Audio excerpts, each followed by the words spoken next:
नमस्कार. सतसाहेब. आपलं नाव? गुरप्पादास वाकडे. आपण कुठून आलात? शहर Latur, engineering colony, Ausa road, Latur, जिल्हा लातूर, महाराष्ट्र. आपला व्यवसाय काय आहे? मी सेवानिवृत्त शासकीय अधिकारी आहे. महाराष्ट्र वित्त लेखा सेवावर म्हणजे महाराष्ट्र अकाउंट्स अँड फायनान्स सर्व्हिसेसमध्ये क्लास 2 ऑफिसर म्हणून डिसेंबर 2013मध्ये रिटायर झालेला आहे. संत रामपालजी महाराजांची गुरुदीक्षा आपण कधी घेतली? 27 एप्रिल 2021 रोजी घेतलेली आहे. संत रामपालजी महाराजांची गुरुदीक्षा घेण्याअगोदर आपण व आपला परिवार कोणती भक्तिसाधना करत होतात? हा फार महत्त्वाचा प्रश्न आहे की मी लिंगायत धर्मामध्ये जन्मलेला असल्यामुळे संत महात्मा बसवेश्वरांच्या विचारधारांचा पगडा आमच्या डोक्यावर असल्यामुळे आणि आमच्या घरात आईवडिलापासून भक्तिमय वातावरण असल्यामुळे आम्ही कट्टर शिवभक्त होतो. शिवाची भक्ती करतो, अर्थात महादेवाची भक्ती करत होतो. आणि त्याचबरोबर आईवडील जे काही देवदेवतांची पूजा अर्चा करतात त्यांची भक्ती करत होतो. पण महत्त्वाने प्रामुख्याने शिवाची भक्ती हा आमचा प्रमुख उद्देश, प्रमुख भक्तीचा मार्ग होता. परंतु आमची आई एक चांगले गायन करणारी व्यक्ती होती आणि महाराष्ट्राच्या बॉर्डरवर आमचं गाव, मूळ गाव असल्यामुळे उस्मानाबाद जिल्ह्यातलं, आईला सर्व देवी देवतांचे सर्व गाणे म्हणता येत होते. त्यामुळे त्या आईमुळे आम्हाला सर्व देवांचे भक्तीचंही थोडंसं मार्ग आम्हाला मिळालेला होता. आणि आमचं कुलदैवत आहे अक्कलकोट तालुका, जिल्हा सोलापूर, बऱ्हाणपूर येथे. त्या कुलदैवतेच्या दर्शनास जाणे आणि त्याचबरोबर आमचं दुसरं एक कुलदैवत होतं तुळजापूरला, तुळजाभवानीचं, तिथेही दर्शनास जाणे आणि अशा प्रकारचे आम्ही सर्व प्रकारची भक्ती करत होतो. मग दरम्यान मी ग्रॅज्युएट झाल्यानंतर नोकरी लागली.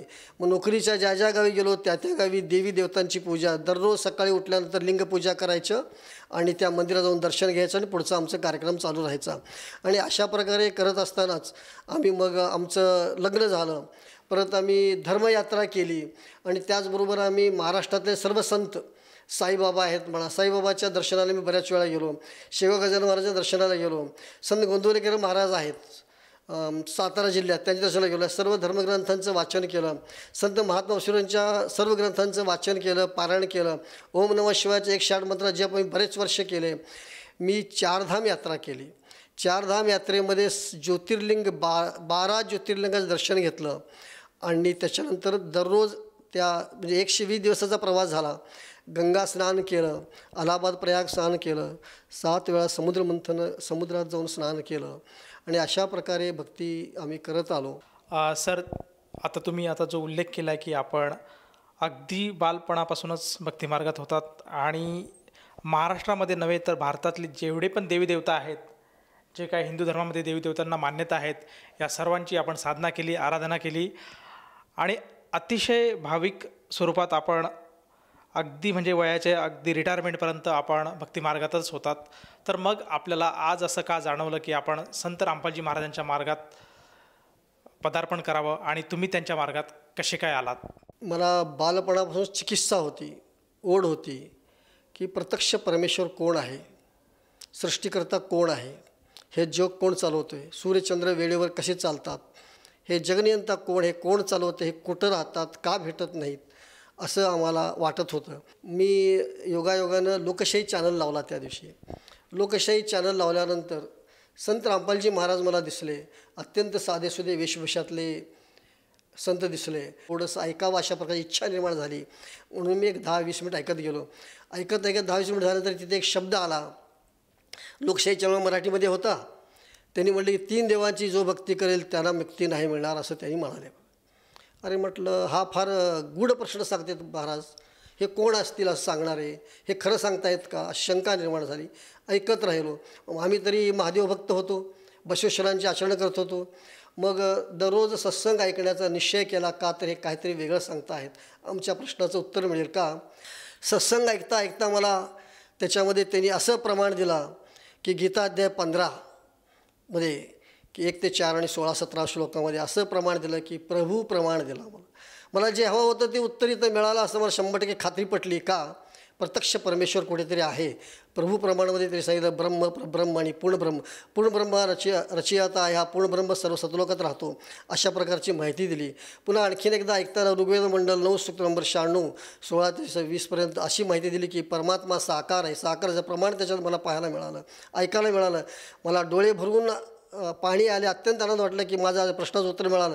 मी ज्यांना हुडकत होतो, हिंदू मुस्लिम तुम्ही सगळे एक आहेत, कोणी भांडण करू नका, मी देव आहे म्हणून सांगणारा आलेला आहे, हा प्रमाण देणार आहे. ह्या सर्व ग्रंथामध्ये प्रमाण आहे म्हणून मी सत्संग ऐकत राहिलो. अत्यंत गोडी लागली मला. मी ते प्रमाण ऐकत राहिलं. पुस्तक उघडून दाखवलं, बोट ठेवून दाखवलं. असं बोट ठेवून दाखवणारा कोणीतरी प्रश्न विचारला एखाद्या संतांनी, तर तुला का करायचं गबेस म्हणून देखेंगे बाद में म्हणणारे पुष्कळ आपण ऐकले. पण त्यांनी असं काही म्हणलेलं नाही. कोणाला पाहिजे त्याची माहिती दिली. घरी काढून वाचा म्हणले. मग ते गीताज्ञानात त्यांनी असं सांगितलं त्याच्यात की 18व्या अध्यायात श्लोक नंबर 62 64 आणि 66मध्ये त्यांनी सांगितलं की मोक्षदाता कोण आहे? मोक्षदाता अंतिम परमेश्वर आहे. तो सतलोकात राहतो, त्याची पूजा मी करतो, तोच माझा आराध्य दैवत आहे. तुम्ही त्यांची भक्ती करा, तुम्हाला मोक्ष मिळेल सांगितलं. मग आम्हाला हेच हवं होतं. पूर्ण परमात्मा हवे होते, मोक्ष देणारं होतं, सुख करता हवं होतं, दुःख हरता हवे होतं. का? गणेशाच्या आरतीमध्ये होतं सुख करता दुःख हरता. मग सुख कुठं मिळून आलं? हिंदू मुस्लिमाचे भांडायला लागले, सुख मिळाला. हे देव बाहेर येऊन सांगणं झालेत. मग हे परमेश्वर काय म्हणले? सुख देणारा आहे. ऋग्वेदामध्ये अनेक असे प्रमाणं दाखवले. परमेश्वर सुख देणार आहे, दुःख देणार नाही, सुख देणार, दुःख देणार नाही. फक्त त्याला भाव पाहिजे, पैसा नको आहे, भाव पाहिजे. देवाला पैसे लागत आहेत, भावाची भक्ती पाहिजे आणि मर्यादेचं पालन करणं आवश्यक सांगितलं. मग आम्ही म्हटलं तर हे सगळं खरं आहे, पटलं. आणखीन थोडंसं आता आम्ही थोडंसं परमेश्वरानं सुशिक्षित केल्यामुळं आणि आम्ही आणखीन असं विचार केला की आपण पुस्तक मागवा ज्ञानगंगा. आपण पुस्तक मी चाळल्यानंतर प्रथमतः मागचं पेज वाचलं. पूर्ण ब्रह्म परमेश्वर कोण आहे? आपला जन्म मृत्यू का होतो? आपण मरण्यापूर्वी कुठे होतो? मेल्यानंतर कुठे जातो? स्वर्ग नरक कुठे आहेत? ह्या सर्वाची माहिती. आणि साईबाबा म्हणलेले पूर्ण परमात्मा सबका मालिक एक आहे. ब्रह्मा विष्णू महेश कोण आहेत?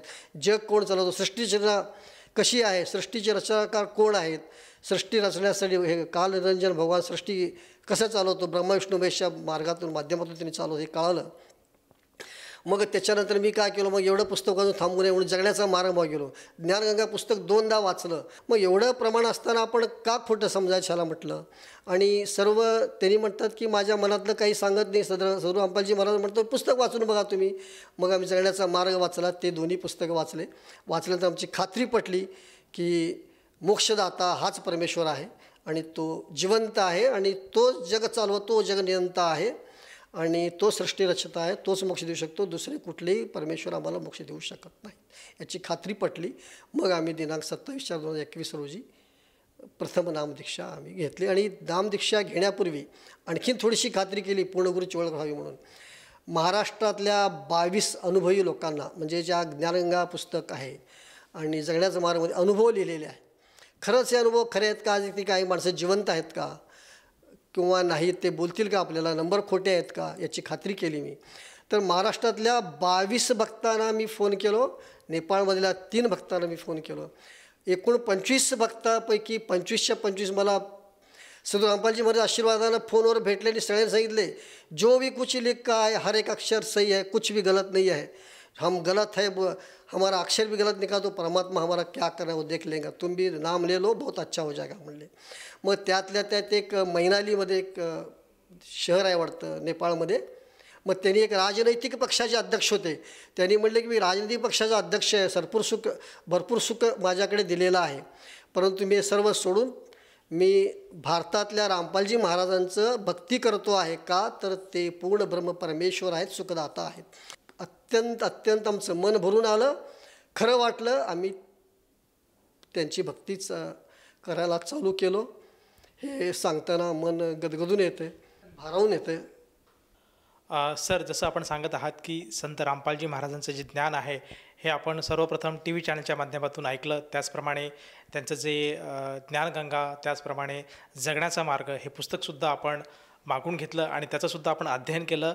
आणि जे काही संत रामपालजी महाराजांचे जे अनुयायी आहेत त्यांनी जे पुस्तकामध्ये ज्यांचे अनुभव दिले आहेत ते अनुभव तुम्ही ऐकले, त्याचप्रमाणे प्रत्यक्षात त्यांच्याशी संवाद साधला आणि तुम्हाला खात्री पटली की हाच खरा परमेश्वर आहे आणि जे अनुभव लिखित केलेले आहेत ते खरे आहेत. ते लोकसुद्धा जिवंत आहेत आणि त्यांचे जे अनुभव आहेत ते खरे आहेत. जेव्हा तुम्हाला हे पटलं, तुम्हाला जेव्हा ज्ञान परखलं, त्यानंतर तुम्ही संत रामपालजी महाराजांच्या शरणात आलात. तर ह्या गोष्टीनंतर जेव्हा आपण संत रामपालजी महाराजांच्या शरणात आला, त्यानंतर आपल्याला व आपल्या कुटुंबाला काय काय लाभ प्राप्त झालेत? पाखंडवादातून दूर करून मनमान्य आचरणातून, गीतेमध्ये जे ज्ञान आहे, मनमान्य आचरणातून दूर करून आम्हाला मोक्षाचा मार्ग दाखविला, सत्याध्यात्म ज्ञान दिलं. याचा इतका मोठा लाभ या जगात आम्हाला दुसरं कोणी देणार नाही. कारण बाकीच्याही सुखाचे लाभ आम्हाला ज्या कोणी परमेश्वराने दिलेले आहेत, परंतु मोक्षाचा मार्ग सद्गुरू रामपालजी महाराज शिवाय दुसरं कोणी देऊ शकत नाहीत. का तर तेच बंदीछोड परमेश्वर कबीर साहेबांचे अवतार आहेत. याची खात्री आम्हाला पटली. सत्य आध्यात्मिक ज्ञान आणि मोक्षाचा मार्ग मिळाला याची 100% आम्हाला पूर्ण खात्री झाली. हाच जगातला अनमोल लाभ आमच्या या जीवाला मिळालेला आहे. माणसाला शरीराच्या व्याधी अनेक असतात. जरी मी म्हटलो संसारातले सुखं दिलेले आहेत, काही वयोमानानुसार म्हणा किंवा मी शरीरातल्या काही वैज्ञानिक कारणामुळे म्हणजे आरोग्यविषयक कारणामुळे काही शरीरातल्या अडचणी निर्माण होतात. माझं 2011पासून माझं पोट साफ होत नव्हतं. मग मला त्यासाठी फार प्रयत्न करावे लागत होते. त्यासाठी मी अनेक दवाखाने दाखविले. सोलापूरमध्ये दाखविले, लातूरमध्ये दाखविले, आयुर्वेदिक दवाखाने दाखविले, ॲलोपॅथी दाखवले, नॅचरोपॅथी दाखवले, शिवांबूचं घेतलं 2-4 वर्ष. मी होमिओपॅथीचं औषध 14 वर्ष घेतले, परंतु कुठलाही लाभ झालेला नाही. शेवटी मी असं मला एक सल्ला दिला गेला काही डॉक्टर मंडळीकडून की बाबा तुम्ही काय करा की हैदराबाद येथे जा, तिथे AIG हॉस्पिटल आहे, सुप्रसिद्ध जागीरदारांचं डॉक्टरचं हॉस्पिटल आहे, तुम्हाला पोटाच्या विकारासंबंधी अत्यंत फार महत्त्वाचे डॉक्टर आहेत, तुम्ही त्यांच्याकडे जा म्हटले मला. मग मी त्यांच्याकडे गेलो. मग त्यांनी मला तपासणी केली. मी पेपरवर सोबत आहे ते, आणि त्यांनी माझी तपासणी केली आणि त्यांनी सांगितलं की ज्या सर्व डॉक्टरने एकच सांगितलं, वयोमानानुसार तुमच्या आतड्याचं कार्य मंदावलेलं आहे आणि तुम्हाला इतर रोगामुळे तुम्ही जे काही गोळ्या औषधं घेतलं त्यामुळे तुम्ही मंदावले. मग मी म्हटलं माझ्यापेक्षा माझे आत्याभाऊ मोठे आहेत म्हटलं 10 वर्षांनी, त्यांचं आतड्या मंदावले. म्हणजे ज्याचे ते शरीर आहे, कोणतं आतडे मंदावलेत, काय रोग झालेला नाही, परंतु तुमचं कार्य असंच होणार आहे, 2 दिवसाला तुमचं पोट साफ होईल, 3 दिवसाला होईल. मग मी म्हटलं त्याच्यातून कॅन्सरचं निर्मिती होते, माणूस जगू शकत नाही, मला उपाय सांगा. आयुष्यभर औषधं घ्या, याच्याशिवाय दुसरा उपाय नाही म्हणले. मग मी म्हटलं आयुष्यभर औषधं घ्या म्हटलं. ठीक आहे म्हटलं. मग माझं येऊन मी काय केलो की PDY म्हणजे प्राणायाम, योगा, ध्यान, वॉकिंग वगैरे या शरीराच्या हालचालीकडे लक्ष दिलो. आणि मी सकाळी 5 वाजता उठल्यानंतर 8 वाजेपर्यंत मी वॉकिंग, योगा, प्राणायाम हे तिन्ही करत गरम पाणी पित होतो बऱ्याच वर्षापासून. आणि हे सगळं कशासाठी? पोट साफ होण्यासाठी, शरीर चालण्यासाठी. एवढं करूनही माझं 2011पासून पोट साफ होत नव्हतं. मग प्रवचनातून, सत्संगातून, पुस्तकातून जे ज्ञान मिळालं होतं, सृष्टीकर्ता हे परमेश्वर सुखकर्ता आहेत, दुःखहर्ता आहेत, मग मला अनुभवातून मी ऐकलं होतं. मग हे खरं असणार आहे म्हणून मग मी 1 नोव्हेंबर 2021पासून कुठल्याही प्रकारचं औषध घ्यायचं बंद केलं. आणि 1 नोव्हेंबर 2021 आजपर्यंत मी कुठले औषध घेतलेले नाहीत. मग त्यावेळी माझ्या पोट साफ व्हायचं काम मी 5 वाजता आताही उठतो, 1 तासाच्या आत मला पोट साफ होतं आहे. आणि फक्त गरम पाणी पितो, कधी तेही पाणी पित नाही तरी माझं पोट साफ होतं आहे. का? परमेश्वराचा मला नामजपाचा हा महान फायदा झाला. त्यामुळे माझ्या मृत्यूकडे होत असलेली वाटचाल थांबली. अनाठी पैसा खर्च होता तोही माझा वाचला. आणि माझ्या अकाली मृत्यूपासून मी वाचलो. आणि भक्तीमध्ये मला परमेश्वराने मृत्यूच्या वाटचालीतून वाचून मला भक्तीमध्ये मला संधी दिली. मोठा लाभ आहे, म्हणजे जीवनदानच मिळालं मला याच्यातून. सर, या व्यतिरिक्त आणखी काही लाभ प्राप्त झालेत का? 2017 डिसेंबरच्या महिन्यात मला शुगर झाला सर्वप्रथम. मग ते शुगर 414 निघालं, मला काही माहिती नव्हतं.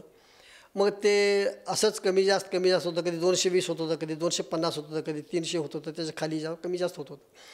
परंतु मी नाम घेतल्यानंतर शुगर नॉर्मलमध्ये आलं मला. बरं ठीक आहे म्हटलं, हे सुद्धा आणखीन परमेश्वराचं लीला असेल, आणखीन थोडंसं आपण पाहावं म्हटलं.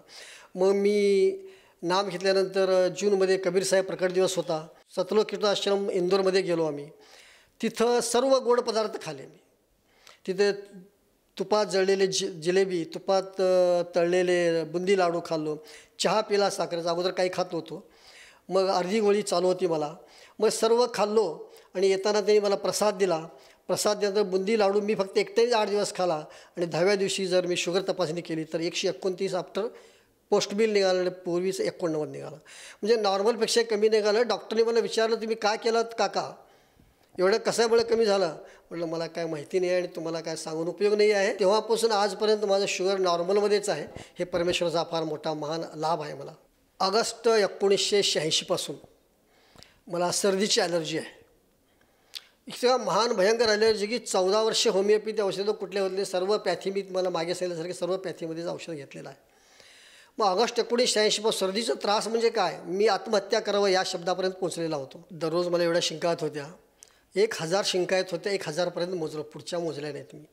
आणि नाकातून एवढं पाणी पडत होतं, 2-2 तांब्या 4-4 तांब्या भरून ठेवला, त्याच्यापुढे जाऊ द्या म्हटलं, तर काय मोजायची गरज नाही म्हटलं. हा एवढा मोठा वाईट परिणाम आपल्या अंगावर होत होता आणि त्याच्यामुळे मला दररोज महिन्याला 500 ते 600 रुपयाचे औषधं घ्यावे लागत होते. आणि हा साधारणपणे 35 वर्षाचा माझा महिन्याला 600, 6000, 35 गुणिले 6000 किती होतो आकडा बघा. तेवढा हा फार मोठा 3-4-5 लाख रुपयाचा माझा खर्च झालेला आहे. आणि जीवन वैतवण्याचं आत्महत्या करावं असं वाटत होतं, परंतु नामदीक्षा घेतल्यामुळे मला हा एवढा मोठा लाभ झालेला आहे की माझी सर्दी नॉर्मल पोझिशनमध्ये आहे, 95% जास्त कमी झालेला आहे. हा फार मोठा चमत्कार, हा फार मोठा आशीर्वाद सद्गुरू रामपालजी महाराजांनी आम्हाला नामजपाच्या माध्यमातून किंवा त्यांच्या आशीर्वादातून आम्हाला दिलेला आहे. याबद्दल सांगावं त्याला शब्द फार अजिबात आमच्याकडे शब्दच नाहीत. हे माझ्या जीवनमरणाचा आत्महत्या करण्याच्या वाटचाली झालेला माणूस परत जीवनाकडे आलेला आहे. माझं 2017मध्ये डोळ्याचं मोतीबिंदूचं ऑपरेशन झालेलं आहे. ऑपरेशन झाल्यावरही मला पेपर वाचताना बारीक अक्षरं दिसत नव्हते, चष्मा लावा लागत होता.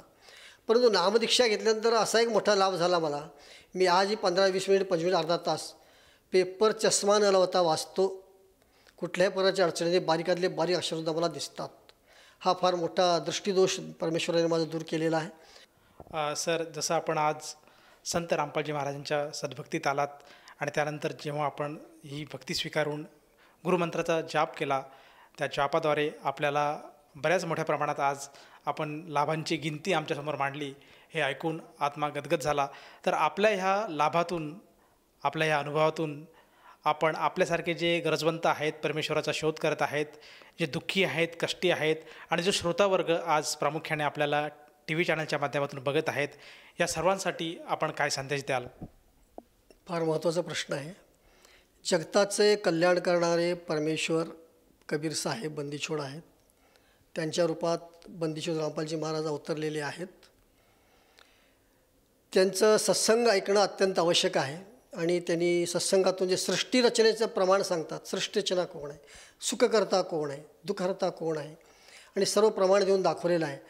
परमेश्वराचं सत्य आध्यात्मिक ज्ञानाचं माहिती समजून घ्यावी आणि त्याकडे वळावं. पुन्हा पुन्हा वाचण्यासाठी ज्ञानगंगा नावाचं पुस्तक आपण मागवावं आणि त्याच्यात माध्यमातून आपण ज्ञान घ्यावं आणि प्रमाण तपासून पाहावेत. आणि 100% आपल्याला खात्री पटेल आणि परमेश्वर आपलं दुःख हरण करून सुख कर देतो आणि मोक्ष मिळण्याचा मार्ग दाखवतो. त्यामुळे आपल्या सर्व जगताना आमची हात जोडून नम्र प्रार्थना आहे की ज्ञानगंगाचे पुस्तक वाचन करावं, परमेश्वर सत्संग ऐकावं आणि ज्ञान घ्यावं, ही आमची प्रार्थना आहे. सर, जसं तुम्ही सांगत आहात की आज समाजाने संत रामपालजी महाराज लिखित जे काही ज्ञानगंगा आहे, जगण्याचा मार्ग आहे, हे पुस्तकाचं अगदी मनापासून अध्ययन करायला काही हरकत नाही. त्याचप्रमाणे संत रामपालजी महाराजांचे सत्संग आज बऱ्याचशा TV चॅनल्सच्या माध्यमातून प्रसारित होतात. ते सत्संगसुद्धा समाजाने आज ऐकले पाहिजेत. तर ह्या भावनेतनं एखाद्या साधकाला जाणवलं की आपणसुद्धा संत रामपालजी महाराजांचं ज्ञान समजून घेतलं पाहिजे आणि त्यांच्याशी जुडलं पाहिजे, तर असा साधक संत रामपालजी महाराजांची गुरुदीक्षा कशी घेऊ शकेल? फारच सोपं आहे. आपण संत रामपालजी महाराजांचे सत्संग TVच्या माध्यमातून विविध चॅनलवर प्रसारित होतात. कुठल्याही चॅनलवरून सद्गुरू रामपालजी महाराजांचं सत्संग ऐकताना TVमध्ये आपल्याला त्यांचा नंबर फ्लॅश झालेला दिसेल. त्या नंबरवर आपण मिस कॉल केल्यानंतर आपल्याला पुस्तकाबद्दलची, नामदीक्षा घेण्याबद्दलची संपूर्ण माहिती मिळेल आणि तत्परतेनं दीक्षा देण्यासुद्धा सोय केली जाईल.